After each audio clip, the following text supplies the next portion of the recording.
খবৰ ভালনে আপোনালোকৰ মিতালী গগৈ ভিলগছৰ নতুন এটা ভিডিঅ'লৈ আপোনালোকৰ সকলোকে পুনৰবাৰ স্বাগতম জনাইছোঁ। আজি মই এটা ৰেচিপি বনাব লৈছোঁ, একেবাৰে চিম্পুল ৰেচিপি। আৰু এতিয়া মই ভিডিঅ'টো একচুৱেলি মোৰ ৰাতি ভিডিঅ' বনোৱা হৈছে আৰু ৰেচিপিটোনো কি বনাইছোঁ তাকে মই আপোনালোকক দেখাব লৈছোঁ। একেবাৰে চিম্পুল ৰেচিপি, চাই থাকক তেনেহ'লে আপোনালোকে মোৰ লগতে। মই আজি অমলেট কাৰী বনাব লৈছোঁ। অমলেট কাৰীৰ কাৰণে মই ইয়াত লৈছোঁ 2টা কেঁচা জলকীয়া, তাৰপিছত সৰু সৰুকৈ পিঁয়াজ কুটি লৈছোঁ, মান ধনিয়া দিছোঁ, তাৰপিছতে লগতে অলপ আদা দি দিছোঁ। আৰু মই ফাৰ্ষ্ট আমলেট কাৰীখিনি বনাই ল'ম, তাৰপিছতে চাই থাকিব আপোনালোকে আৰু মই কি কি কৰোঁ। সেইকাৰণে প্ৰথমে মই এটা কেৰাহী পাতি ল'লোঁ আৰু তাতে অলপ তেল দিলোঁ। তেলখিনি গৰম হ'বলৈ দিলোঁ। তাৰপিছতে ইয়াতে মই অলপ আলু বইল কৰি ৰাখিছিলোঁ, সেই বইল কৰা আলুখিনি অলপ মই ইয়াতে দি দিম ফ্ৰাই কৰি হ'বলৈ। আপোনালোকে বইল নকৰাকৈও ল'ব পাৰে, ডাইৰেক্ট আপোনালোকে ফ্ৰাই কৰিব পাৰে, কোনো কথা নাই, কিন্তু মই ফ্ৰাই কৰি ল'ম এনেকৈ। গোটেইখিনি ফ্ৰাই কৰা নাই, এনেকৈ 4টুকুৰ মই এনেকৈ থৈ দিছোঁ, পিটিকি দিম তাত, তেতিয়া টেষ্টটো আৰু ভাল লাগে, গ্ৰেভিটো ডাঠ হৈ পৰে যে। এইখিনি মই এতিয়া এনেদৰে ফ্ৰাই কৰি ল'ম।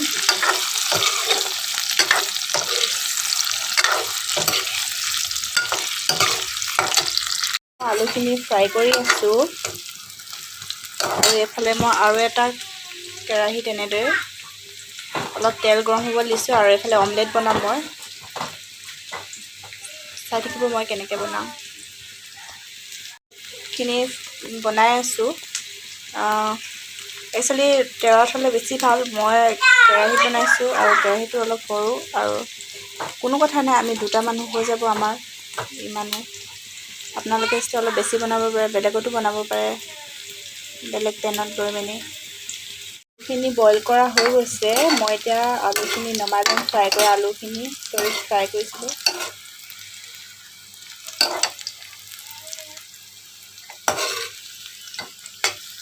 একেখিনি তেলতে আমলেট কাৰী বনাব লৈছোঁ। কেইটামান জালুক দিছোঁ, জিৰা দিছোঁ, গোটা জিৰা। তাৰপিছতে মই কাটি থোৱা পিঁয়াজখিনি দি দিলোঁ। অলপ মই ব্লেণ্ডাৰটোত মই পেষ্ট কৰি দিছিলোঁ, সেইখিনি দি দিলোঁ। তাৰপিছতে মই ইয়াতে বিলাহী অলপ পেষ্ট কৰি থোৱা আছে, সেইখিনি দি দিম। সেইখিনি মই বিলাহী পেষ্ট কৰি ৰাখিছোঁ, এইখিনি মই তাৰপিছতে পিঁয়াজখিনি অলপ গল্ডেন কালাৰ হোৱালৈকে মই ফ্ৰাই কৰি ল'ম। তাৰপিছতে এই বিলাহীখিনি মই তাত এড কৰি দিম। পিঁয়াজখিনি গল্ডেন ফ্ৰাই হৈ গৈছে, মই ইয়াতে আদা নহৰু পেষ্ট অলপ দি দিছোঁ। গোটেইখিনি নাই দিয়া, অলপ পাছত দিম। এতিয়া অলপ দি দিছোঁ, কেঁচা গোন্ধটো যাব, সেইবাবে দি দিছোঁ এনেকৈ। তাৰপাছতে মই পেষ্ট কৰি থোৱা বিলাহীখিনি ইয়াত মই এড কৰি দিলোঁ, আৰু ইয়াতে মই অলপ হালধি দি দিম, কাৰণ হালধিটো তেলত দি দিলে তাৰ গোন্ধটো কেঁচা কিছুমান গোন্ধ এটা থাকে, সেই গোন্ধটো নাইকিয়া হৈ যায় তেলত দি দিলে।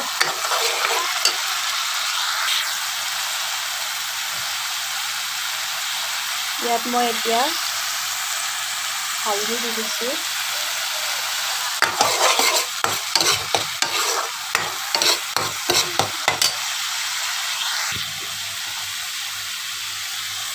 সোৱাদ অনুযায়ী নিমখ এড কৰিব।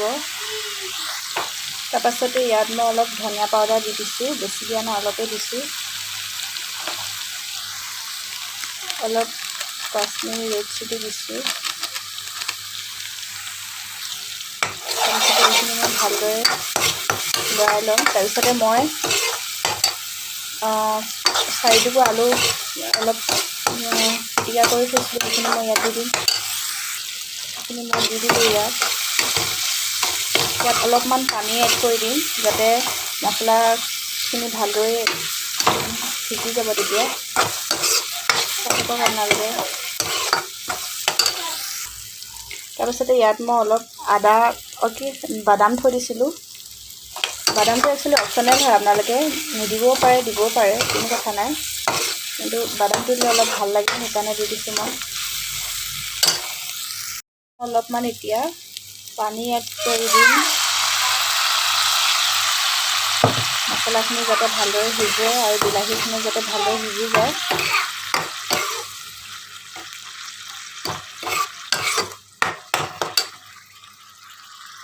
পিছে মোৰ মছলাখিনি ভালদৰে সিজি গ'ল আৰু লগতে পানী যে দিছিলোঁ সেইখিনি শুকাই গৈছে, তেল ডিঙিবলৈ ধৰিলে। আপোনালোকে লাইটৰ পোহৰটোৰ কাৰণে ভালকৈ ক্লিয়াৰলি নেদেখিব পাৰে।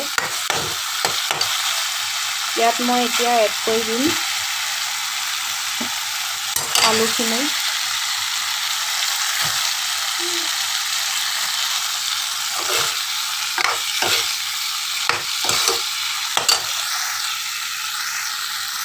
মই তাত দি ল'লোঁ, ফ্ৰাই কৰি ল'লোঁ। এতিয়া মই আকৌ ইয়াত পানী এড কৰিম।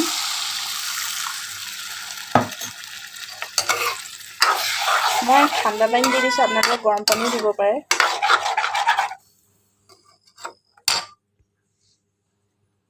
এয়া মোৰ ভালদৰে উতল আহিবলৈ ধৰিছে আৰু মই এতিয়া ইয়াত কাটি থোৱা আমলেটখিনি এড কৰি দিম। মই আমলেটখিনি এনেকৈ কাটি ৰাখিছোঁ, লগতে এটা মই বইল কৰি এনেকৈ ফ্ৰাই কৰি ৰাখিছোঁ, সেইটোও মই তাত এড কৰি দিম। ইয়াত মই এনেদৰে কাটি ৰখা আমলেটখিনি দি দিম, লগতে এনেকৈ এটা ফ্ৰাই কৰি ৰাখিছিলোঁ বইল কৰি আমলেট, সেইটোও দি দিম মই ইয়াত।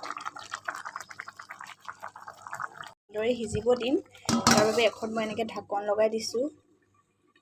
4 মিনিটৰ কাৰণে আমলেট কাৰীখিনি এনেদৰে সিজিবলৈ দিলোঁ আৰু মই গোটা জলকীয়া দি দিলোঁ ঢাকনখন দি উদঙাই। আৰু মই ইয়াতে অলপ এচামুচ বাটাৰ এড কৰি দিম। আপোনালোকে বাটাৰ সলনি ঘিউ দিব পাৰে, কোনো কথা নাই। মোৰ ওচৰত যিহেতু বাটাৰ আছিলে, মই সেইকাৰণে বাটাৰে দি দিলোঁ। আৰু লগতে মই ইয়াত কাটি থোৱা দুখিলা এনেকৈ মান ধনিয়া দি দিছোঁ। এতিয়া মান ধনিয়া দিলে খাবলৈ টেষ্টটো বহুত ভাল লাগে।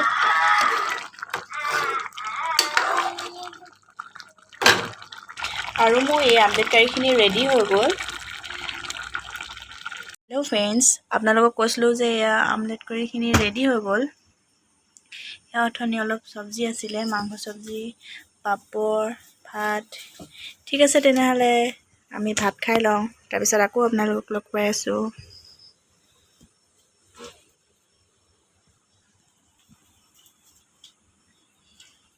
তৰকাৰীখিনি খাবলৈ সঁচাকৈ বহুত টেষ্টি হৈছিলে। আৰু ভিডিঅ'টো ইমানতে সামৰণি মাৰিছোঁ। যদি ভিডিঅ'টো ভাল লাগিলে তেনেহ'লে প্লিজ ছাবস্ক্ৰাইব কৰিব, কমেণ্ট কৰিব, শ্বেয়াৰ কৰিব আৰু লাইক কৰিব। ঠিক আছে তেনেহ'লে আজিলৈ ইমানতে সামৰিছোঁ। গুড নাইট কৈ দিয়া।